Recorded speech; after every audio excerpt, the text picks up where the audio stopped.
Hello, magandang umaga po. Hapon na pala. Pero magandang umaga sa ibang lugar ng bansa, ng mundo. So anyway, what is important is here is ang balita po natin na gagawin sa ngayon ay ang katotohanan na ito nagpapakita ng sobrang lakas na impact. Lumalagapak ang impact sa magla-landslide ata si Isko at saka si Amy, saka dahil kay Sara sa mga kandidato ni Sara sa Maynila, matindi ang impact. So ito po yung katotohanan na hindi natin maalis. So ibabalita ko lang sa inyo at siyempre impression ko lang yan. Ito na, ipapakita na natin.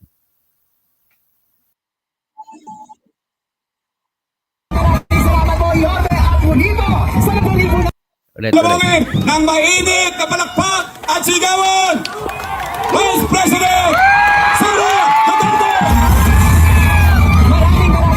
Si Isko talaga, todo suporta kay Sara tsaka kay Amy Marcos. Ang ating minamahal na ikalawang Pangulo ng Republika ng Pilipinas, Vice President Sara C. Duterte!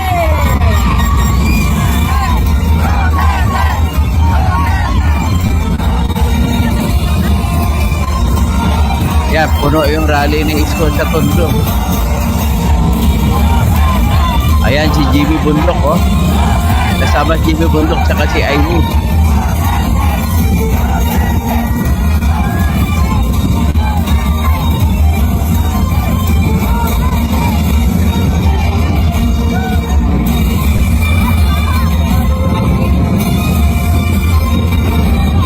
Mga minamahal ko pong batang Maynila, palapakan po natin ang ating Vice Presidente, Sara Duterte! Ayun, ang video po ay hindi nagsisinungaling.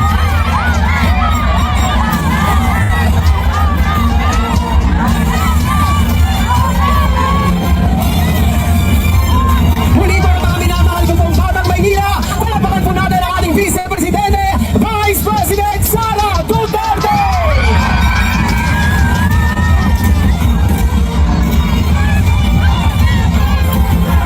Maaari na po tayo uling magsiupo mga minamahal ko pong batang Maynila. Muli po, palapakan po natin Vice President Sara Duterte!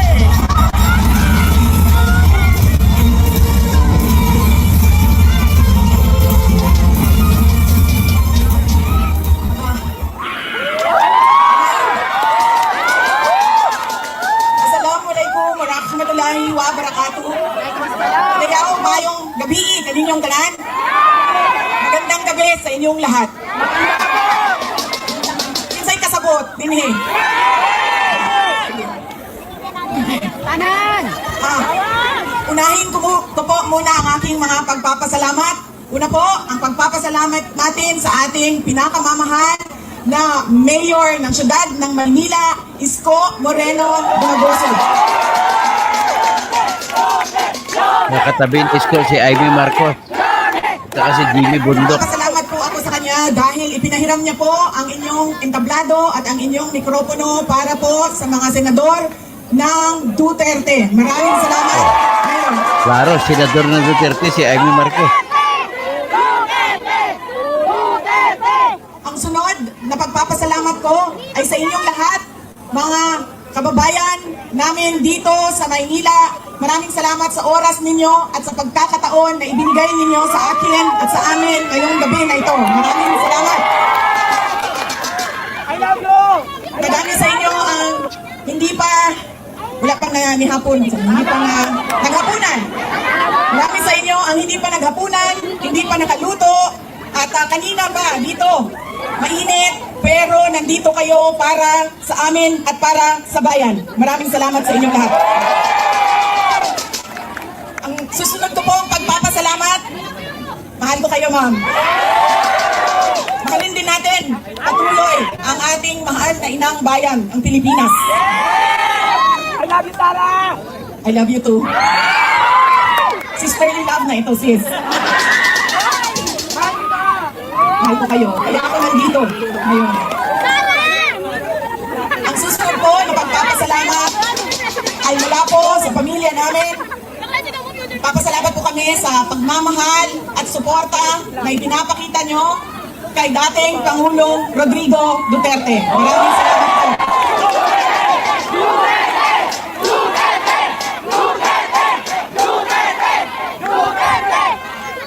Marami po sa inyo ang nag-celebrate ng kanyang birthday noong March 28, 2025. At kami po ay taus-puso nagpapasalamat at masaya dahil nakiisa kayo sa kanyang 80th birthday celebration. Dahil hindi po lahat tayo ay mabibigyan ng pagkakataon na umabot ng 80 years old. Kaya maraming salamat at sinelebrate nyo ang kanyang 80 years. Ang susunod na pagpasalamat ay mula po sa akin. Maraming salamat sa inyong suporta, sa inyong kampanya at sa inyong boto para sa akin noong halalan ng 2022. Maraming salamat sa suporta ninyo. At syempre, ang aking pagpapasalamat pa rin sa patuloy ninyo na pagtitiwala sa akin at sa aking mga kasamahan at sa aming opisina, ang tanggapan ng pangalawang Pangulo ng Pilipinas. Maraming salamat. Oh, yan na po sinasabi. Ang amin pong pamilya ay merong malaking utang na loob sa inyong lahat, mga kababayan namin, sa inyong sa pagkakataon na inyong ibinibigay sa amin na makapaglingkod sa ating bayan. Dako, kayo ang amo ang utang nga kabubuton kaninyong tanan, mga kaigsuuna namo. Sa higayon nga gihatag ninyo kanamo nga makaserbisyo sa ato ang nasod. Daghan kayong salamat. Ang susunod po ay mga kampanya po ako sa inyong lahat sa mga. Ang galing ko lang po yung seal ng ating opisina. Oo, palitan natin ng seal ng Office of the President.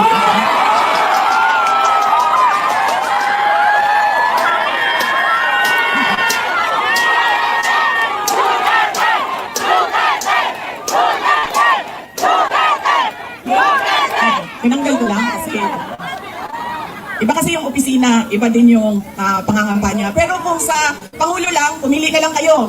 Si Isko Moreno o si Sara Duterte, wala kaming problema.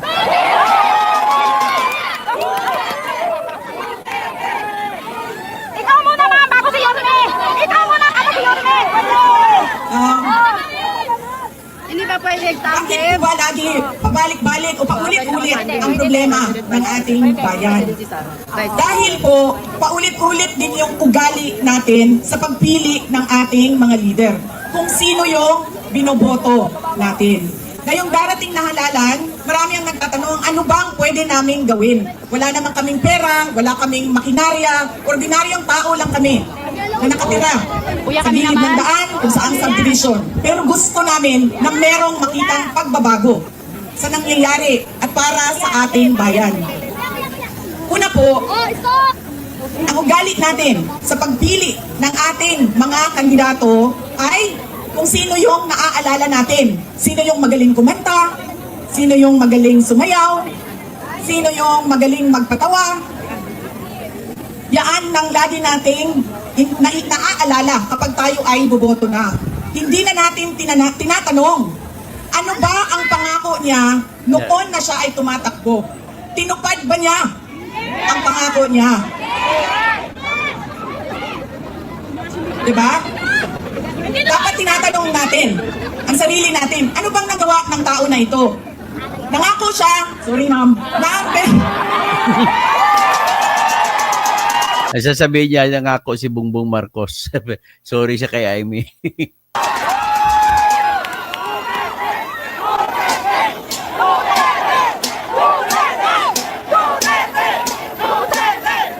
Alam niyo, paano ko ba sabihin ito? Hindi, ganito. Tulad na lang na magkaibang tao kami ni Pangulong Rodrigo Duterte. Si Pangulong Rodrigo Duterte ay hindi si Inday Sara Duterte. Si Bongbong Marcos ay hindi si Amy Marcos. Suportado rin si Amy. Ito, Kalaban hindi niya na ako nagpaalam sa'yo. Sasabihin ko na, ano naman, sige maling. Tanggalin na lang natin ito. Okay lang sa'yo? Hindi ba siyang matuwag?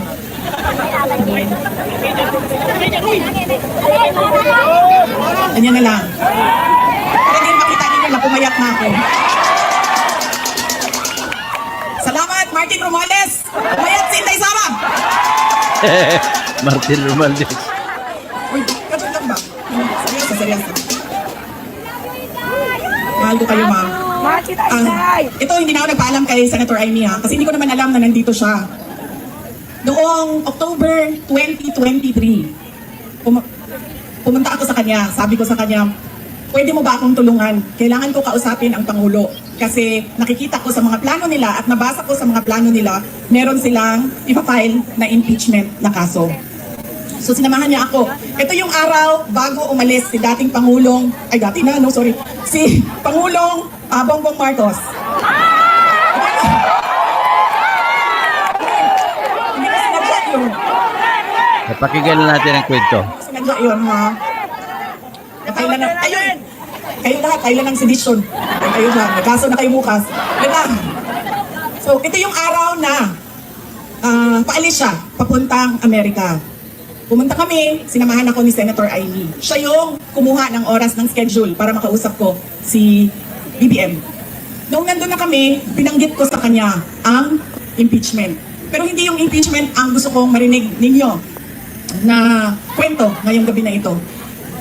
Doon sa pag-uusap naming tatlo, kaming tatlo lang yun pasensya na silang dalawa.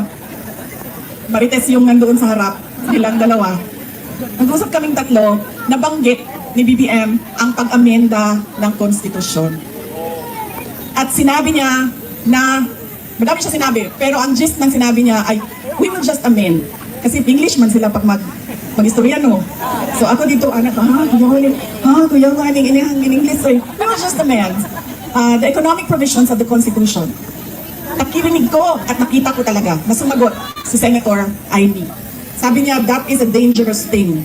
Sabi niya, if you open the Constitution to amendments, you do not just open it to economic provisions. You open it for all amendments of the Constitution. At nagsagutan na silang dalawa sa harap ko dahil sa ating Constitution. Kaya yan ang pruweba ko at proof ko sa inyo na magkaiba na tao. Ibang tao si BBM, ibang tao si Amy Marcos. Okay naman, pwede ka na umalis.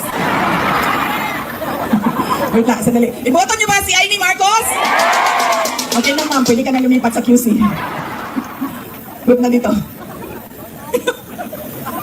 Kalimutan ko na yung sasabihin ko. Tatlong paalala. Hindi natin tinitingnan kung ano ba yung mga pangako niya noon. Tumakbo siya noon, may pangako siya. Binigay ba niya? Diba? 20 pesos ang kilo ng bigas. Ibibigay na ngayon. Malapit na. Tapos ngayon, okay na daw. After 3 years, 3 taon ng campaign promise o pangako sa eleksyon, ibibigay ngayon. Pero ibibigay lang sa Visayas. Para bang hindi kayo nagugutom dito sa syudad ng Maynila. At parang hindi nagkukulang ang pera ninyo pambili ng pagkain. Bakit kaya sa Visayas lang ang 20 pesos? Kaya dapat tinitingnan natin. Sumayaw, oo. Kumanta, oo. Bakit hindi? Pero tinitingnan natin. Ano ba ang pangako? Binigay ba o hindi? Bakit hindi binigay ang pangako? Dahil nagsinungaling? O dahil hindi talaga maibigay? Pa? Yan yung unang. Sorry po. Lagi na lang bangan. Sorry, ma'am. Nambubudol. I'm sorry. Ma'am, basahin! Kasi naman sabi ko, Traidor! Ma'am, traidor! Traidor! Traidor! Duterte! Duterte! Duterte! Duterte! alam nyo, yung bangag na yan, hindi totoo. Hindi naman ako kasi tumawa dahil tinawag siyang bangag. Andun na din, di ba? Hindi ako, kasi sa Bisaya, ang bangag, di ba bangag, bangagan, bangag. Oo. So, pag sinabi mong bangag sa Bisaya, hindi siya adik. Butas! Ang Butas! Kida. Butas! Diba? Butas! Buslot! Oo.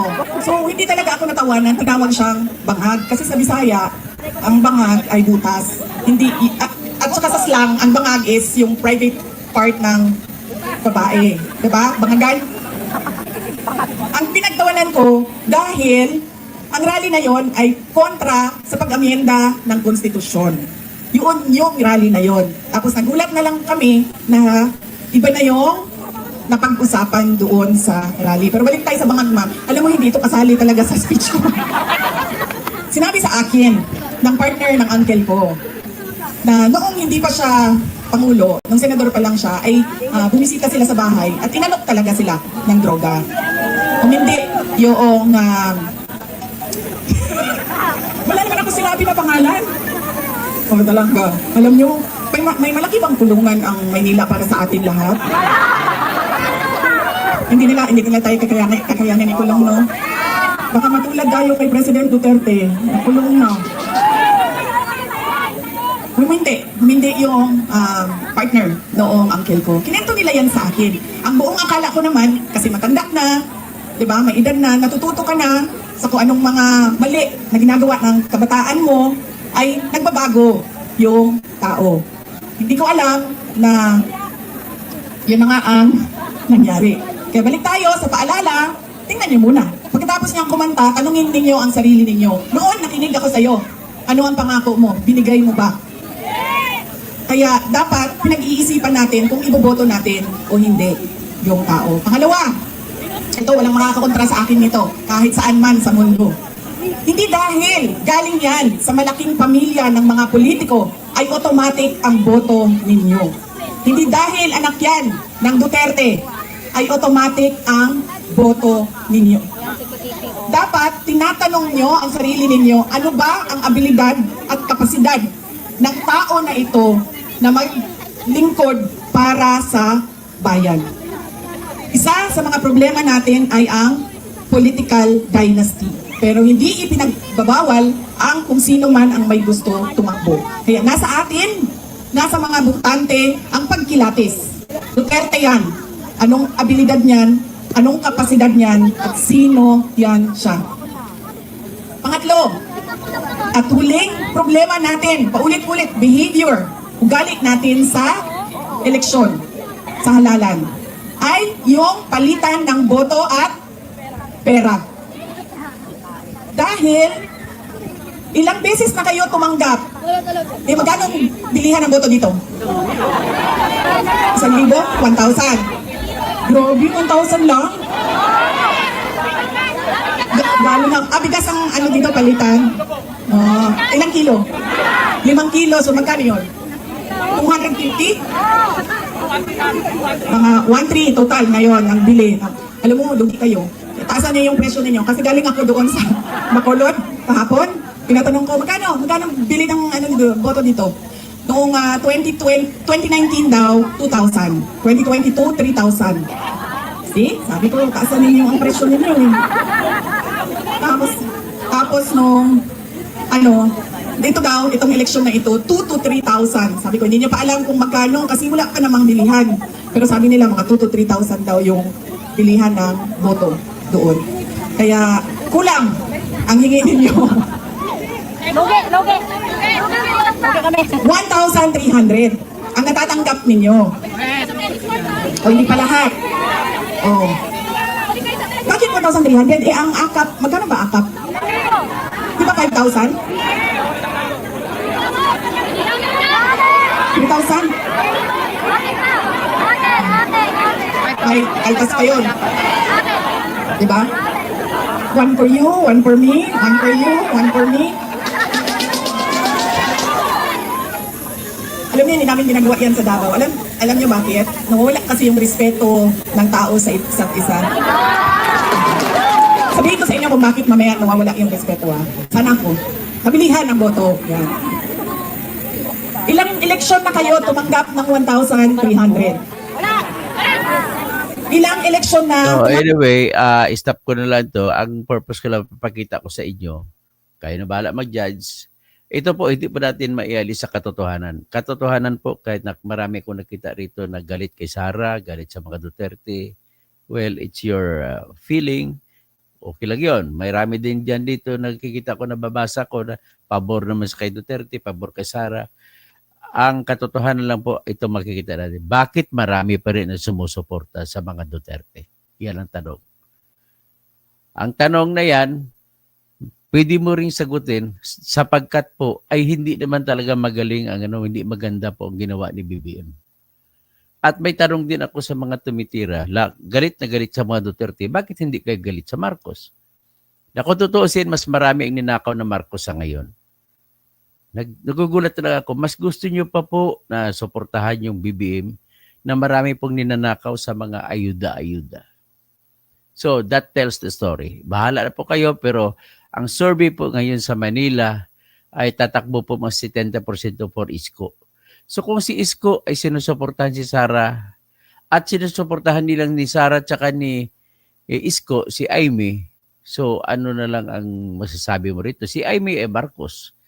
Pero bakit sinusuportahan nila? Yan mga tanong na yun na kayo na bahala sumagot. Pag-isipan natin po ng malalim. At ang problema ko rito, marami po sa atin dito, ang problema ko ay tumitingin kayo sa tao. Bakit hindi kayo tumitingin sa isyu? Ngayon, kung tumitingin kayo sa isyu, laliman natin ang pagtingin sa isyu para maintindihan natin lahat. Pero wala po. Dead ball yan po sa lahat sa Pilipino. Kasi ang Pilipino po, makatao, maka-Marcos, maka-Duterte, o kung sino man. Ganun po sa atin. Tapos kung lahat ng mga isyu pag sumagot ka, doon ka na sa tao ka nakadikit. Kahit may mga ginawang mali. Kagaya nito ngayon, ang dami-daming mali na ginawa ni BBM. Oh, yung mga BBM loyalista, ay yun pa rin sila kayo. Hindi kayo makaka-move on na kontrahin yung BBM. Ganon din maka Duterte, hindi rin kayo makamove on kung titirahin ko yung kasalanan si Duterte. So ito lamang po ang larawan ng ng pangyayari sa atin ngayon.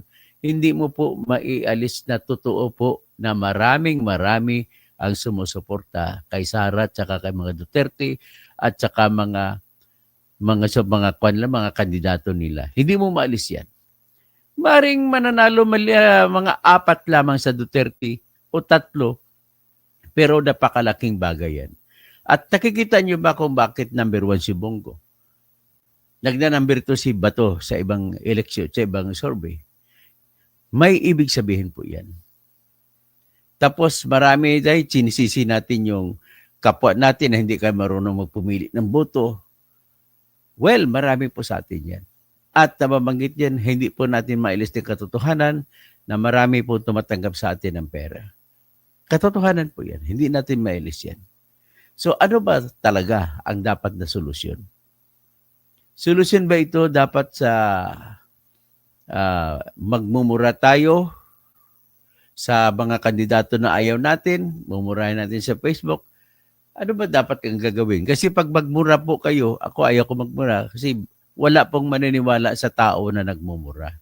So the best thing is magpaliwanag bakit ayaw mo kay Sara. Bakit ayaw mo sa kandidato ni BBM. Magpaliwanag bakit ayaw mo kay Isko. Siguro mas may makinig pa sa iyo o magbabasa ng post mo sa Facebook o sa Instagram o kung saan man. At bigyan mo ng matibay na katwiran.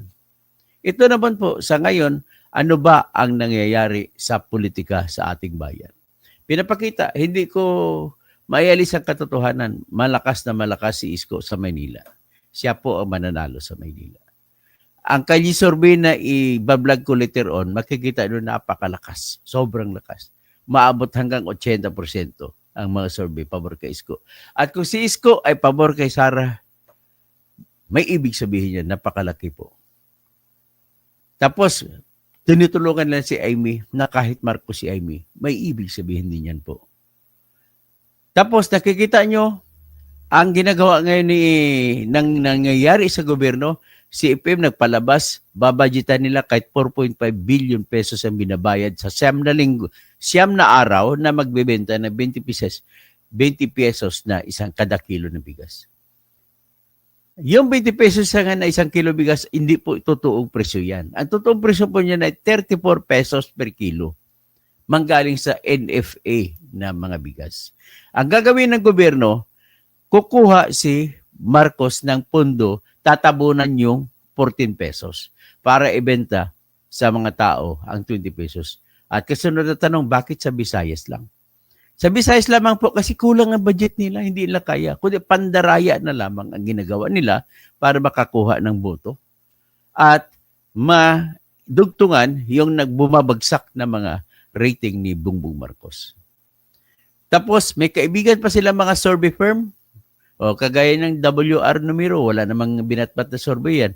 Nagpalabas na survey na kuno ay 3 sa bawat 5 ng Pilipino ay gustong arestuhin si Sara, si Bongo, si Bato at isama doon sa ICC. Yan mga survey na yan po, mahirap paniwalaan. Mas maniwala ka sa Kalye survey. At ang Kalye survey po na ipipresenta ko, magpapalabas po ng katotohanan, kada tanong, sagot kagad kung sino ang ano nila. At nagpapakita po, overall ang Kalye survey, tumatakbo po,